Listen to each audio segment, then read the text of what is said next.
రాష్ట్రంలో ప్రజలందరూ కూడా ఎప్పుడెప్పుడు ఎన్నికలు వస్తాయి, ఎప్పుడెప్పుడు ఈ రాక్షస ప్రభుత్వం నుంచి, ఈ రాక్షస పరిపాలన నుంచి బయటపడాలని చెప్పి ప్రజలందరూ కూడా వేచి చూస్తున్నారు.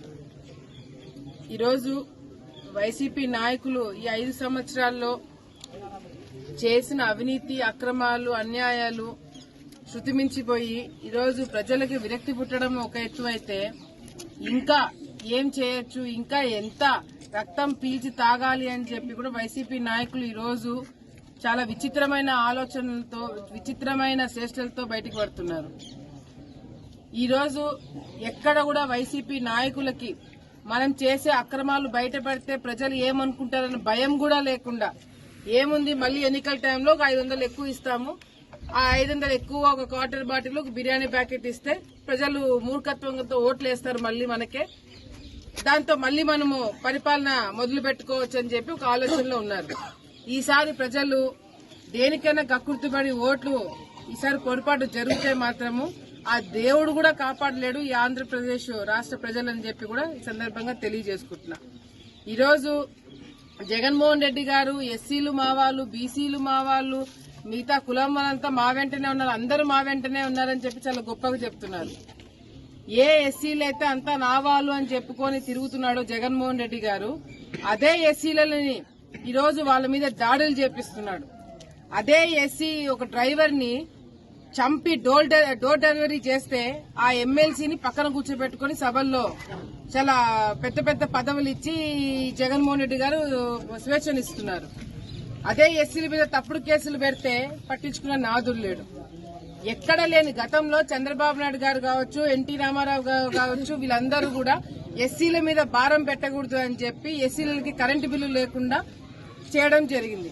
ఇక్కడ నేను రుద్రవరం హెడ్ క్వార్టర్స్ లో డోర్ టు డోర్ ఇంటింటికి ప్రచారం చేస్తుంటే ఎస్సీ కాలనీలో తిరుగుతున్నాను. ఎస్సీ కాలనీలో తిరుగుతున్నప్పుడు అదేం బిల్డింగ్, గవర్నమెంట్ బిల్డింగ్, సచివాలయం బిల్డింగ్లు కట్టారు. పక్కనే చాలా మంది గుడిసెలలో ఉంటున్నారు, ఒక 20-30 కుటుంబాలు. అటువంటి గుడిసెలు వేసుకున్న ఒక ఇంటికి వెళ్తే గంట ఏసూబు అని చెప్పి ఒక పేరుతో ఎస్సీ వాళ్ళ పేరు మీద కరెంటు బిల్లు వచ్చింది. కరెంటు బిల్లు ఎందుకు ఇంత పెద్ద గొప్పగా నేను ప్రెస్ మీట్ పెట్టి చెప్తున్నాను అనుకోవచ్చు. కరెంటు బిల్లు ఎంత వచ్చింది తెలుసా? 70,000. 70,000 ఒక కొట్టంలో ఉండే ఒక కుటుంబానికి, ఎస్సీ కుటుంబంలో ఉన్న వాళ్ళకి 70,000 కరెంటు బిల్లు వచ్చింది అంటే ఈ ప్రభుత్వం ఎస్సీలని ఏ విధంగా ఇబ్బందులు పెడుతున్నారు, ఏ విధంగా ఈరోజు టార్చర్ పెడుతున్నారు, వాళ్ళ బతుకుల్ని ఏ విధంగా ఇంకా నాశనం లేపడానికి ఈ ప్రభుత్వం కంకణం కట్టుకుంది. ఎందుకంటే ఎస్సీలలో చదువుకొని బాగుపడి ఈరోజు ఉద్యోగాలు చేసుకునే పరిస్థితి వస్తే ప్రశ్నిస్తారు కదా. ఎస్సీలు ప్రశ్నించకూడదు, వాళ్ళ జీవితాలు అట్లాగే కొట్టాలలో ఉండాలా? ఈ 5 సంవత్సరాల్లో ఎందుకు ఇళ్ల పట్టాలు ఇవ్వలేకపోయినారు, ఎందుకు ఇల్లు కట్టించలేకపోయినారు, ఎందుకు వాళ్ళని ఆదుకోలేకపోయినారు అంటే సమాధానం రాదు కూడా. ఎందుకంటే వీళ్ళు ప్రజల కోసం పరిపాలన చేయట్లేదు, వాళ్ళ జోబులు నింపుకోవడానికి పరిపాలన చేస్తున్నారు. కాబట్టి ఎటువంటి అభివృద్ధి కార్యక్రమాలు ఈరోజు కంటికి కనపడట్లేదు. మొన్నటికి మొన్న ఆంధ్రజ్యోతి పేపర్లో ఒక పెద్ద ఆర్టికల్ రాయడం, ఆంధ్రజ్యోతి పేపర్లో ఫ్యాక్షన్ గడ్డ పైన ఫ్యామిలీ ప్యాకేజ్ అని చెప్పి ఒక ఆర్టికల్ రాయడం జరిగింది. ఆ ఫ్యాక్షన్ గడ్డ ఎక్కడైనా కావచ్చు, అనంతపురం జిల్లా కావచ్చు, కర్నూలు జిల్లా కావచ్చు, కడప జిల్లా కావచ్చు, కర్నూలు పార్లమెంట్ కావచ్చు, ఎక్కడైనా కావచ్చు. ఆ ఆర్టికల్లో ఆ పేపర్లో ఏమని రాసినారు? ఒక ప్రజాప్రతినిధి ఈ విధంగా దోచుకుంటున్నాడు, ఈ విధంగా దాచుకుంటున్నాడు, ఈ విధంగా ప్రజల్ని పీడిస్తున్నారు, వాళ్ళ అమ్మ ఈ విధంగా చేస్తుంది, వాళ్ళ నాన్న ఈ విధంగా చేస్తున్నాడు అని చెప్పి ఒక పెద్ద కథనం రాయడం జరిగింది. అందరూ ఎవరో ఎవరో ఎవరో అనుకున్నారు. కానీ ఆలగడ్డ ఎమ్మెల్యే ప్రెస్ మీట్ పెట్టి అది నేనే, మా అమ్మ పేరు రాయలేదు కానీ మా అమ్మనే, మా నాన్న పేరు రాయలేదు కానీ మా నాన్నే, ఎమ్మెల్యే పేరు రాయలేదు, దోచుకుంది నేనే అని చెప్పి ఎమ్మెల్యే ప్రెస్ మీట్ పెట్టి ఈరోజు వాళ్ళ పరువు వాళ్ళే తీసుకున్నారు. వైసీపీ నాయకులే, కార్యకర్తలే తలగొట్టుకుని ఈరేం ఎమ్మెల్యే, ఎవరో పేరు రాయకపోయినా కూడా నేనే అని చెప్పి ప్రెస్ మీట్ పెట్టుకుని ఈరోజు ఉన్న పరువు కాస్త తీసేసినాడని చెప్పి వైసీపీ నాయకులు తలగొట్టుకుంటున్నారు. అంటే వీళ్ళకు కూడా అర్థమైపోయింది ఇంకా రాసేది మా గురించే, ఇంత దారుణాలు ఘోరణాలు రాయలసీమలో ఎవరు చేసిండడు, మేమే చేసింటామని చెప్పి ఎమ్మెల్యేలు ఒప్పుకోవడం జరిగింది. ఇది మేం చెప్పింది కాదు.